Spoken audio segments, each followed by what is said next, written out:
22, okay 22 में problem था। तो क्या है पढ़ते हम लोग 22, specific volume of cylindrical virus particle is, okay cylindrical virus particle बताया आपको उधर, ठीक है। Cylindrical virus particle is 6.02 into 10⁻² cc per gram, whose radius and length are 7 angstrom and 10 angstrom respectively. If Na is equals to 6.02 into 10⁻23, find molecular weight of virus. Okay, simple है। देखो भी volume हमें मिल जाएगा, पता है कि हमें 1 ग्राम का वॉल्यूम कितना है वो दिख रहा है, तो हम टोटल वॉल्यूम निकाल सकते हैं वायरस का सिलेंड्रिकल। तो हमें सिलेंडर का वॉल्यूम कैसे निकालेंगे बताएगा कोई? How to calculate volume of cylinder? pi r square h. pi r square h. Yes pi r square h, क्योंकि वो सर्कल है और उसको हाइट है, दैट इज योर सिलेंडर, है ना, बराबर है ना। और सर्कल का हमें पता है Yes, कितना sir. Volume pi r square, तो pi r square into h. तो हमें दिया है, दोनों दिया है, इसका देखो रेडियस दिया है, कितना दिया है रेडियस, इसको 22/7 लिखते हैं। रेडियस कितना दिया है हमें? 7 angstrom. 7 angstrom, okay. और हाइट कितना दिया है? 10 angstrom. 10 एंगस्ट्रॉम, तो 7 का स्क्वायर इंटू 10 एंगस्ट्रॉम, ठीक है। तो दोनों एंगस्ट्रॉम को मीटर में कन्वर्ट करने के लिए 10⁻² एंगस्ट्रॉम, देखो 1 एंगस्ट्रॉम इज इक्वल टू क्या होता है? 10⁻−10 मीटर, -10 meters. -10 मीटर। तो अभी देखो ऑप्शन किस में दिए है देखते हैं हम लोग। हाँ केजी, ग्राम, ओके ओके, फिर मीटर में कन्वर्ट करना पड़ेगा हमको इसको। तो देखो मीटर में कन्वर्ट करते हैं हम लोग, तो 10⁻10 का स्क्वायर कितना होगा? 10⁻20, और ये 10 को भी 10⁻10 से मल्टीप्लाई करना पड़ेगा ना, तो 10 टोटल कितना हो जाएगा? -30। 22/7 इंटू 7 इंटू 7 इंटू 10 इंटू कितना होगा? 10⁻30, बराबर है metre. Yes, sir. Yes metre cube. तो अभी ये वाला देखो मीटर क्यूब आ गया ये वाला, तो हमने क्या किया इसको 7 कैंसल, तो 22 इंटू 7 कितना हो गया? 14, और ये 154 इंटू 10 दैट इज 1540, तो ये जीरो अंदर ले लिया हमने, तो 10⁻29 हो गया। या उसको 30 रहने दो, उसको पहले हम कन्वर्ट करेंगे 1540। बट अभी देखो मास क्या दिया है हमें, उसका मास दिया है कि कुछ, तो उसका वॉल्यूम बताया। देखो 1 ग्राम के लिए कितना सीसी बोला है वॉल्यूम, देखो तो दिया है ना, कितना है? 6.02 into 10⁻². हाँ 6.02 इंटू 10⁻²। तो इधर देखो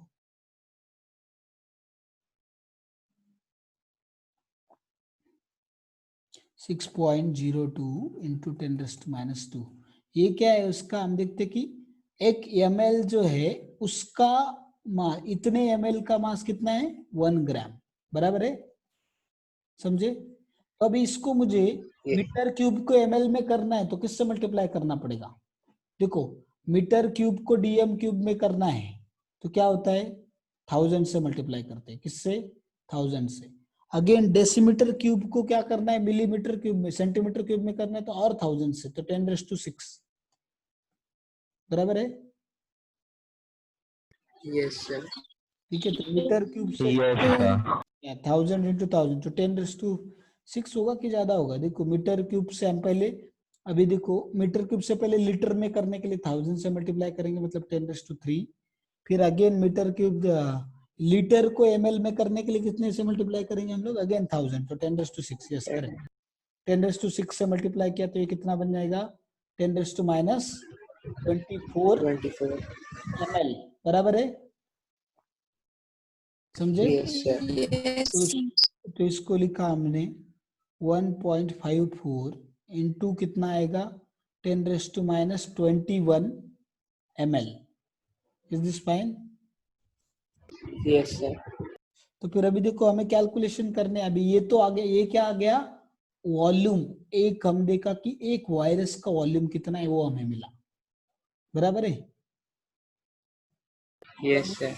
तो अभी हमें क्या करना है कि उसका मॉलिक्यूलर वेट चाहिए, और ऑप्शन ग्राम में है कि एएमयू में है, देखो kg per mole. केजी वगैरह है, तो फिर तो हमें और करना पड़ेगा। यस, तो देखो अभी तो ये आ गया हमें इतना वॉल्यूम, इसका नीचे इसका करता हूँ, थोड़ा ऊपर जाना पड़ेगा। तो देखो अभी 6.02 इंटू 10⁻²। तो अभी ये 1 ml का इतने ml का मास 1 ग्राम है, ठीक है। तो हम लिखते इधर कि 6.02 इंटू 10⁻² का जो ml जो है उसका मास है 1 ग्राम। तो फिर 1.54 इंटू 10⁻21 ml का जो मास है वो कितना है, हमें पूछा गया है, ठीक है। समझ रहे ना? Yes, sir. तो फिर देखो क्या आएगा, x is equals to 1.54 into 10⁻21 upon क्या करना पड़ेगा हमको, इसका वॉल्यूम कितना है 6.02 इंटू 10⁻², बराबर है। समझ रहा है कि नहीं सबको? Yes, sir. तो इसी को ऐसे लिख सकते हो 1.54 अपॉन 6.02 इंटू 10⁻19। ये क्या हो गया, 1 ग्राम, एक वायरस का मास हो गया, सिंगल वायरस का। बट अगर आप, हमको पता है अगर मॉलिक्यूलर मास ग्राम में चाहिए तो कितने इसका होता है volume mass, gram molecular Avogadro's number. हाँ एवोगाड्रो, तो इसको किससे मल्टीप्लाई करना पड़ेगा, एवोगाड्रोस नंबर से। 6.0 इंटू 10⁻23 बराबर है। Yes, sir. तो ये हो गया, ये चला गया कैंसिल। फिर 23 माइनस 19 कितना हो गया, 4. 4, 10⁻4। और उसको 10⁻3 लिखना है तो क्या होगा 15.4 इंटू 10⁻3 ग्राम्स बराबर है पर मोल, ठीक है। इसका मतलब क्या होगा 15.4 kg पर मोल। समझे क्या? Yes, sir. 15.4 kg पर पहला आंसर 11th।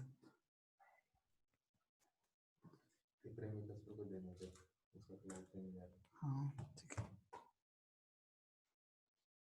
1 मिनट। हाँ 2 3 4 5 यस देखो, हाँ देखो समझा फिर ये वाला प्रॉब्लम सबको? Yes, sir. तो इस तरीके से किया पहले। अभी मैं फिर से समझा, तो क्या क्या किया हमने, पहले क्या किया, उसका एक वायरस का वॉल्यूम निकाला, क्योंकि हमें इतने ml का मास कितना है वो पूछा था, वो दिया था। फिर हमने क्या किया, वॉल्यूम से जितना वॉल्यूम था उससे उसका मास निकाला, ठीक है। एक वायरस का, एक वायरस के मास को क्या किया हमने, एवोगाड्रो नंबर से मल्टीप्लाई किया तो उसका मॉलिक्यूलर वेट मिला हमें, तो वो हमने देखा 15.4 kg पर मोल, ठीक है। समझे कि नहीं? Yes, sir. तो देखो आपको ये सॉल्व करने के लिए इधर तो क्वेश्चन तो देखना ही होता है, बट ऑप्शन भी देखने होते हैं, ऑप्शन के हिसाब से कैलकुलेट करना होता है आपको कि क्या करना पड़े। और इसलिए देखो इधर मैंने जब कैलकुलेशन किए तो उस टाइम पे मैंने इधर काटना वगैरह इधर ही कैलकुलेशन करना चालू किया नहीं, क्योंकि मुझे पता था क्या होगा, 6.02 कैंसल होने वाला है उधर। इसलिए मैंने उसको कुछ भी क्या कैलकुलेशन करते हुए दिखा के आपको, बस मैंने पावर के कैलकुलेशन किए, बाकी चीजें ऑटोमेटिक कैंसिल हो गई। मैंने किधर भी डिवीजन मल्टीप्लिकेशन करने का जरूरत पड़ा नहीं। ये तो ये कैलकुलेशन करते जाएंगे तो आपका पूरा दिन जाएगा, फिर भी पता नहीं सही आंसर आएगा कि नहीं।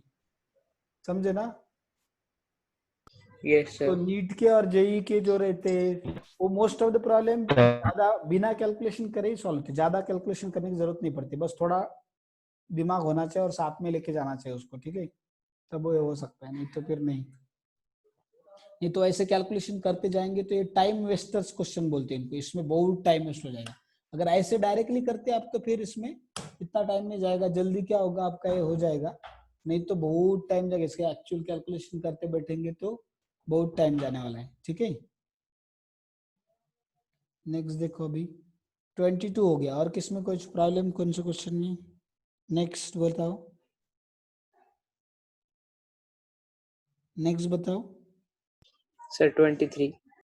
23 ओके। क्या बोला है इन्होंने, देखो अभी हमें क्या पूछा है।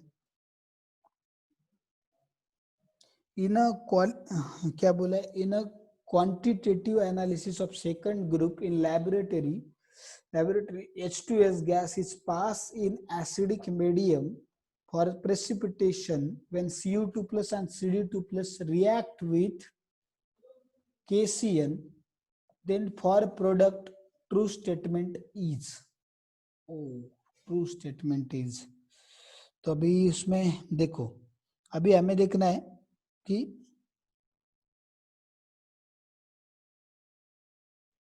Is more stable, less stable, less stable, more stable. तो कौन सा लेस स्टेबल, कौन सा मोर स्टेबल, वो हमें देखना है। तो कॉपर जो है देखो, अभी इसमें हमें देखना है कि पोटेशियम क्या करता है, हमेशा पॉजिटिव ऑक्सीडेशन स्टेट दिखाता है, और साइनाइड भी क्या, साइनाइड निगेटिव दिखाता है, इतना पता है सबको। ऑक्सीडेशन स्टेट साइनाइड, पोटेशियम के ऊपर चार्ज कितना होता है हमेशा, वो बोलो, +1 ना। Yes sir.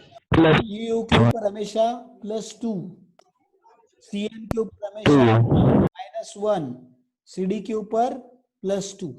तो देखो, अगर कॉपर ने माइनस दिखाया या Cd ने जो है माइनस दिखाया, तो मतलब वो अनस्टेबल है, और अगर ये पॉजिटिव दिखा रहा है, +2 दिखा रहा है, तो वो ज्यादा स्टेबल। देखो अभी इसमें Cn Cu2 K2 जो है, K के ऊपर कितना है, देखो टोटल पॉजिटिव चार्ज कितना हो गया, K जो है वो 2+ हो गया, और ये Cu भी कितना हो गया, 2+, और Cn क्या है, 4-।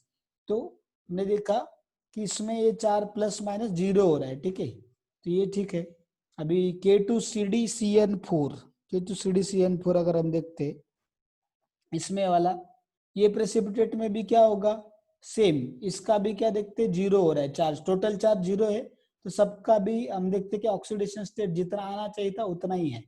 फिर अभी ये वाला K3, ये लेस स्टेबल नहीं बोल सकते हम लोग, देखो अभी ये वाला लेस स्टेबल थोड़ा है। अभी नेक्स्ट देखो K3CuCN2, इस केस में क्या हो जाएगा, देखो 3+2 पॉजिटिव चार्ज, टोटल कितना है 5, निगेटिव चार्ज कितना है 2 ही है माइनस। समझ में आ रहा है क्या। तो इसमें इसके यस ऊपर सर। चार्ज कितना है, यस सर। इसमें चार्ज 0 है, बट इसके ऊपर ओवरऑल चार्ज 0 है, बट इधर तो हमें चार्ज बैलेंस दिखता हुआ नहीं नजर आ रहा है। तो Cu जो है उसने +2 नहीं दिखाना चाहिए, कुछ और दिखाना चाहिए। तो क्या दिखाना चाहिए, देखो K3 है तो 3 × +1, फिर उसके बाद हम Cu का क्या कंसिडर करते हैं, X कंसिडर करते हैं चार्ज, माइनस क्या आएगा, देखो इसका Cn का 2 है Cn, तो इसलिए -2 = 0, तो 3 - 2 = 1, तो x + 1 = 0, तो x कितना आ गया -1। तो इसमें क्या दिख रहा है कि Cu आपका माइनस ऑक्सीडेशन स्टेट दिखा रहा है, जो कि क्या है, अनस्टेबल बना देगा उस कंपोनेंट को, क्योंकि मेटल का भी जनरली मेटल इलेक्ट्रोपॉजिटिव होते हैं, वो इलेक्ट्रोनेगेटिविटी शो नहीं करते, तो इसलिए वो ज्यादा देर इलेक्ट्रोनेगेटिव रह नहीं पाएगा, तो इसलिए वो अनस्टेबल है। समझे क्या, यस सर।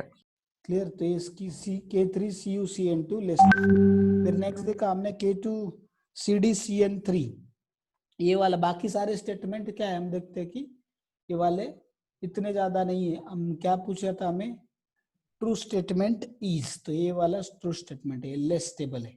बाकी ये मोर स्टेबल भी नहीं बोल सकते हम लोग, ये लेस स्टेबल, ये भी ट्रू नहीं, ये भी ट्रू नहीं है, ये भी ट्रू नहीं है, ठीक है। तो this is true statement, third वाला। समझे क्या। Yes sir. नेक्स्ट देखो अभी, yes sir. yes we'll go ahead now। तो देखो इसमें मोर स्टेबल है K2CdCN ऊपर, बट इसका क्या दिया है, लेस स्टेबल, और ये ज्यादा स्टेबल नहीं है, तो इसका क्या दिया है, मोर स्टेबल। अभी ये CdCN/4 होता तो ये ज्यादा स्टेबल होता, बट ये अगेन मोर स्टेबल दिया है, इसका लेस स्टेबल होना चाहिए था, तो इसलिए तीनों स्टेटमेंट क्या है, गलत है, बस एक ही स्टेटमेंट करेक्ट है, दैट इज लेस स्टेबल। ये आपको क्या होगा, ये अभी क्यों नहीं आ रही इस टाइप के क्वेश्चन, क्योंकि आपको ऑर्गेनिक इनऑर्गेनिक वो थोड़ा पढ़ना पड़ेगा, तो जब पढ़ाया जाएगा तो ये चीजें क्लियर होगी, तो फिर से आपको ये टाइप के क्वेश्चन सॉल्व करते आएंगे। अभी बस अभी के लिए एटलीस्ट उसके पीछे क्या रीजन है, इतना समझा क्या। Yes sir. तो एक काम करते हैं, अभी हम लोग आज के लिए इधर ही रुकते हैं, मंडे के दिन तक आप क्या करो, सब लोग जो है बाकी सारे बच्चों को जो प्रॉब्लम्स आप सॉल्व करके आना, जो भी है 46, और जिन्होंने कुछ भी नहीं किए वो सारे के सारे लोग 46 के 46 प्रॉब्लम अच्छे से सॉल्व करो। पहले उससे पहले आपको एलन का अगर पीडीएफ सबसे होप सो सबने पढ़ा होगा, तो अच्छे से थ्योरी किया होगा, उसमें से इलस्ट्रेशंस आपने बिना देखे सॉल्व किए होंगे, बिगिनर बॉक्स सॉल्व किए होंगे, नहीं किए तो पहले वो करो। उसके बाद जो हमने 41 ईयर्स लिया था 8 क्वेश्चन, वो फिर से सॉल्व करो बिना देखे, नहीं किए हैं तो। अगर हो गया फिर उसके बाद इसको सॉल्व करो, तब जाके ये चैप्टर थोड़ा बहुत आपको आने लगेगा, नहीं तो कुछ आने वाला नहीं। ठीक है, थोड़ा बहुत बोला मैंने, पूरा आएगा ऐसा नहीं। ये इतना होने के बाद फिर आपको एक्सरसाइज सॉल्व करने बहुत सारे, बट मंडे तक इतना भी कर लिया, 31 ईयर्स 41 ईयर्स, और जो आपको बोला एलन का पूरा अच्छे से solve, illustration, beginner box, theory अच्छे से फॉर्मूले लर्न कर लिए, उतना भी सफिशिएंट है। फिर उसके बाद धीरे धीरे आप एक्सरसाइज चालू करना, सॉल्व करना चालू करो। ये चैप्टर सारे चैप्टर्स का बेस है, तो आपको ये आना पड़ेगा, सीखना पड़ेगा। ठीक है, तो मंडे शायद अपना लास्ट लेक्चर होगा इस चैप्टर के लिए। तो मंडे के दिन आप अगर अभी पढ़ाई आज और कल पढ़ाई नहीं करेंगे तो मंडे को आपको डाउट्स क्या है आपको पता ही नहीं रहेगा, तो ये चैप्टर वैसा ही वीक रहेगा, तो I will not be responsible for that. So it's my kind request to all, please complete this chapter before Monday class। ठीक है, मंडे का अपना जो क्लास है उससे पहले सारी चीजें जो जो बताई कंप्लीट करो, और उसमें जो जो डाउट रहेंगे आपके वो हम लोग क्लियर करेंगे। ठीक है, Yes, sir. Yes, sir. चलो फिर हम लोग यही पे रुकते हैं। Thank you very much.